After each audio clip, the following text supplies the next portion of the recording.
Zata. Truth. It began long before us. We who now live our perfect and dull, endless lives. It began long before these moon palaces and body markets hurling around our golden sun.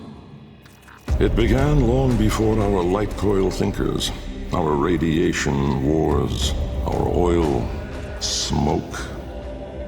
It began with us, the continuity and its twin, wanderlust. The need for unseen shores deep in our marrow. No judge, jester, queen, or king can escape this old blood. We are nomads, eternal. And when no ocean, mountain, or sky could contain us, our gaze hungered starward. Afar, they mocked us with their brittle light, winking and jeering like dangling iotons, forever out of reach, illuminating the truth. Immortal as we are, we die with the sun. That's where I come in.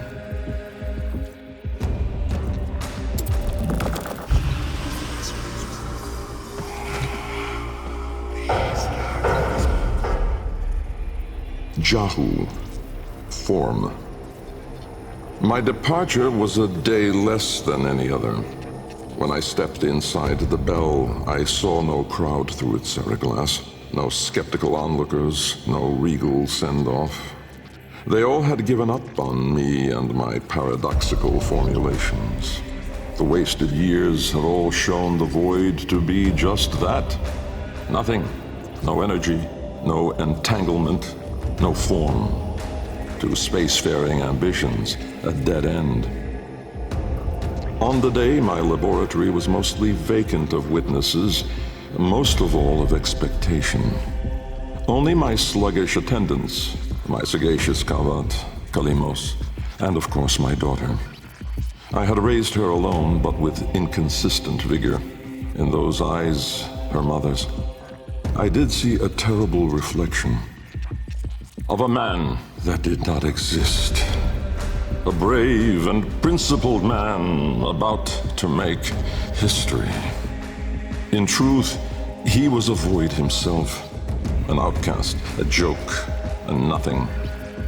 Driven by my humiliation, failure had made me bitter and reckless.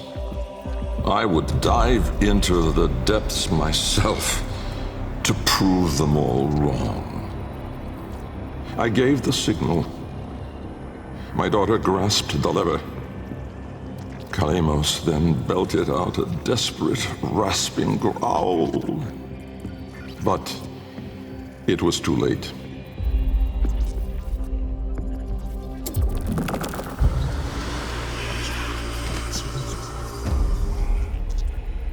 Volm, order.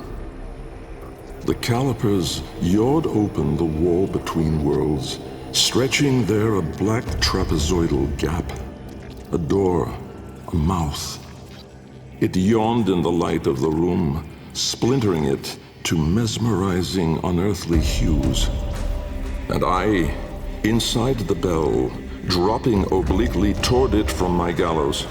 Mass and time rippled as a sudden vortex jawed before me. My head was vapor, my feet lodestone.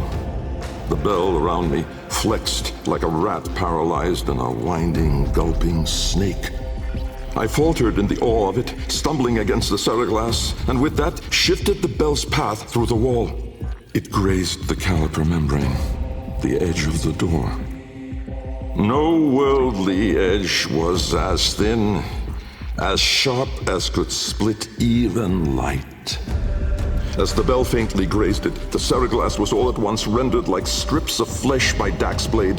My enclosure was beheaded in an instant, but still, I fell, sideways, into the void.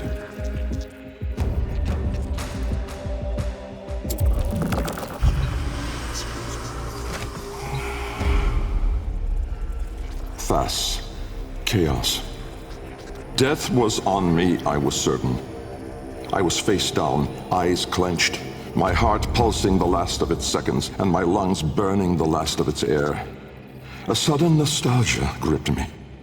I grasped desperately for memory of a storm just past, the fumbling pitch of a child's song.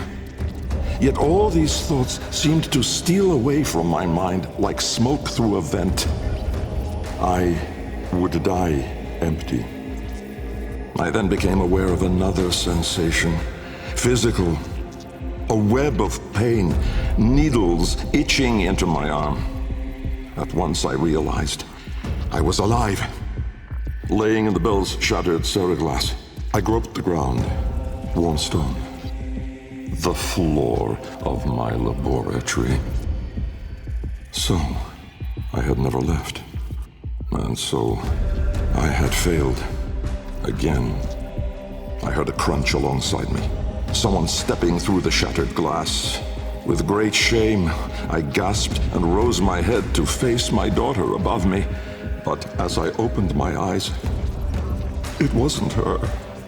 It was me.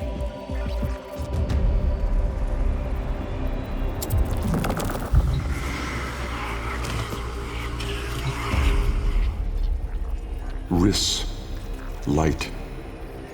The senselessness of it, the paradoxic, the vague, untimed form. I was alone, but not, for I stood there confronted by myself, a twin but no brother, a reflection but with dimension. Behind him, no horizon but a vast broiling sea of caustic light pierced at random by black pin stars, and closer, around me, a gale of flowing vapor, profane in color, billowing relentlessly into the nascent lack, seeking all directions. I was standing on a precipice of familiar stone, jagged and unanchored as though cleaved directly from the very floor of my laboratory. I wondered at the vapor's path, smoking outward more, leaving behind now the walls, the filigree gold, the rare cuts of marble from my home. I knew at once the vapor's source. I turned away, back toward the wall, the trapezoid I had yawed into it. Vapor erupted inward at the gap, but not just from there. For as I rolled my eyes back, I saw the same. A great steam of scintillation smoking out from my skull. Dumb in awe, I faced toward my chimerical twin. He spoke.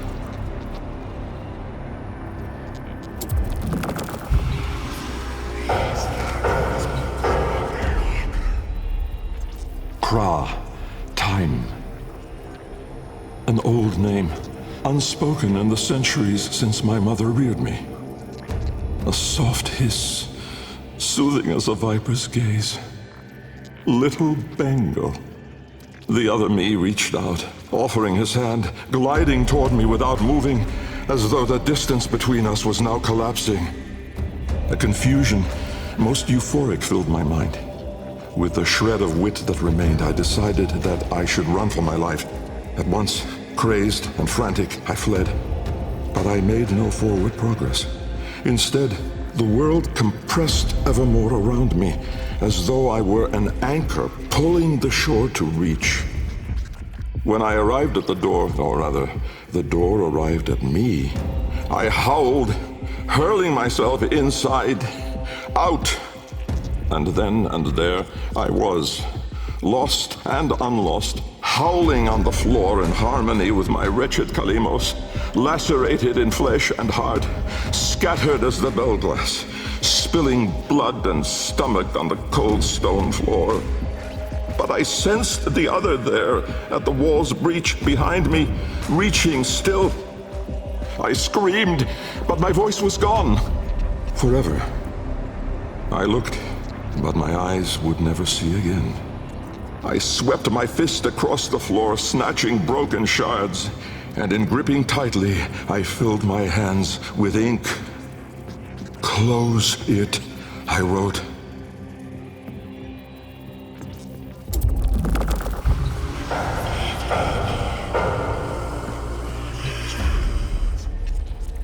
Netra. Decay. Time, to us, is all but conquered. Our sacred kuva moves us on to new skin. We numb to our daily, yearly trifles, and remedy those memories that bring lasting misery. With all our misdeeds, our excess, our indignity, we are haunted by nothing. But not for me, for with each passing day, there grew within a tumorous idea. It was minute in those early days, the pale reaching digits severed on the floor, studied with reverence, with greed. And it swelled larger in the latter days. The regal domes, the rail dedications, the unholy Zariman parade. I had put the stars within reach, but at what cost? I never spoke of him, that man trapped in the wall. And while there have been countless souls who have followed me through with their light skippers and field wave skins and very-eyed instruments, not a single one ever saw him. Me. And so it is that I will not take the kuva now, or ever again. This is the last skin I'm in. Because of this idea, that I cannot be sure that in all that smoked commotion, in all that panic and fear, in that bending light and blinding dark, was it I who escaped? Or the other?